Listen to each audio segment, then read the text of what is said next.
The Painted Ladies started about 10 years ago. We are 8 women that really love art. We're basically watercolor, but we also do a lot of pastels, oils, acrylics. We run the whole gamut. We enjoy getting together informally. It's a very informal group.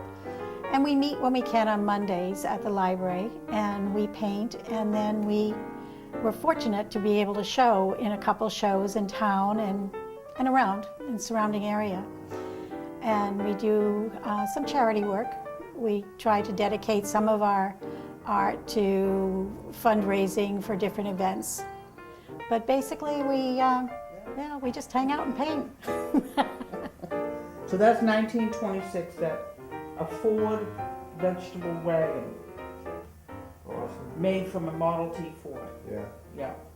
And I imagine that sides come down or something. These sides fold up, and then when you set up market, these sides here come flopping down. Yeah.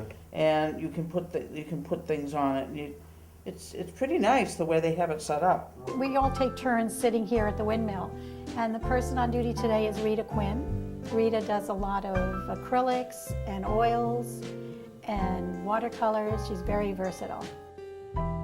We spent a week on this ship painting, and downstairs on the lower deck, our crew did all our cooking on this big old wood stove, and this was the hot water heater here.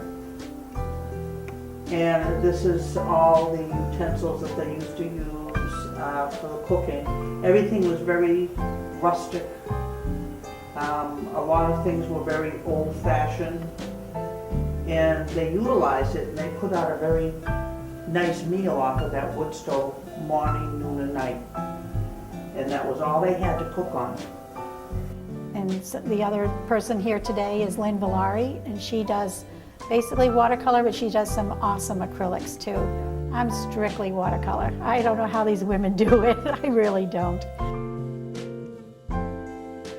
We're in the Joseph Jefferson windmill. It's a historic windmill that was built over in Buzzards Bay and moved to this location here at Aptucxet Trading Post. The windmill was built by Joseph Jefferson, who was an artist and an actor. And this was actually his art studio. And his most famous role was Rip Van Winkle. He had a house over in Buzzards Bay called Crow's Nest. And that area over there, all the streets are named after Rip Van Winkle characters. There's Beau Brummel Drive and things like that. So when you're over there, you'll know if you're in the right area by the names of the streets. This is our largest portrait of Joseph Jefferson here at the windmill. And there's a case with some artifacts and some information about him. We have his pens and brushes, a glove box that he probably used for traveling,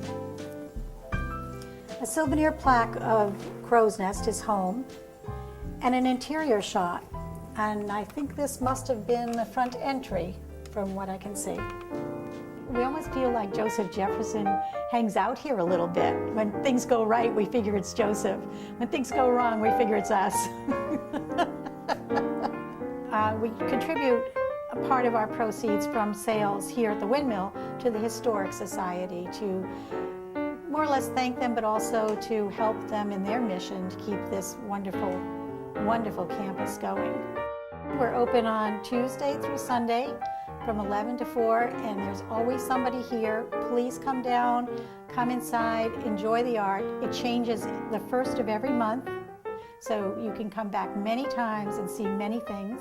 There's also bunches of bin art that you can go through at any time and find a less expensive, smaller piece that might just fit the bill for what you're looking for.